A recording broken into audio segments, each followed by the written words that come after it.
Dre Greenlaw and Talanoa Hufanga, both cornerstone members of the San Francisco 49ers, agreed to terms earlier this week with the Denver Broncos. Now, Hufanga has only played 17 games the past 2 seasons. He tore an ACL 2 years ago, and he had a wrist injury that hampered him last year, but he kind of burst onto the scene second-year Pro Bowler, and he's a guy who you need. He's a presence that you need back end of a defense.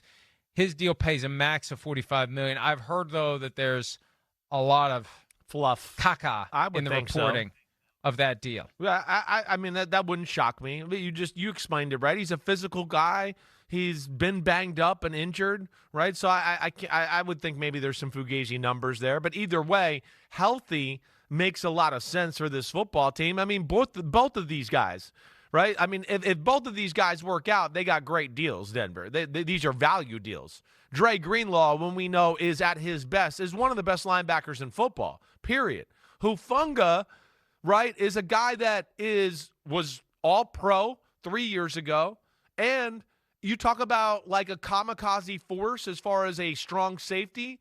Vance Joseph, who was in Arizona with like a Buda Baker before this, right? This is that kind of guy. Here's a guy that will run down, be the extra guy in the box, almost like a de facto linebacker, and throw his body around and create some plays. So within that, Vance Joseph, Sean Payton, I think they like those crazy guys in a good way there. And this will be two guys that certainly up the intensity of the defense and that culture there.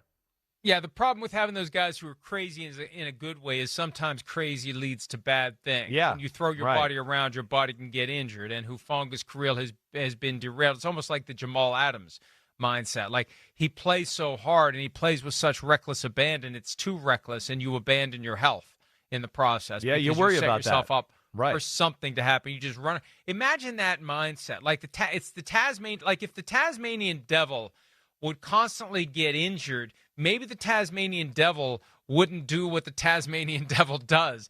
Like, it's such a frenzy to be that guy.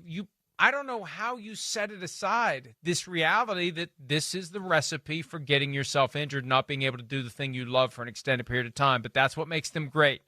It makes them injury prone, but it makes them great. Hi, it's Mike Florio. Thanks for watching PFT on YouTube. Hit subscribe for the latest news and analysis from Pro Football Talk.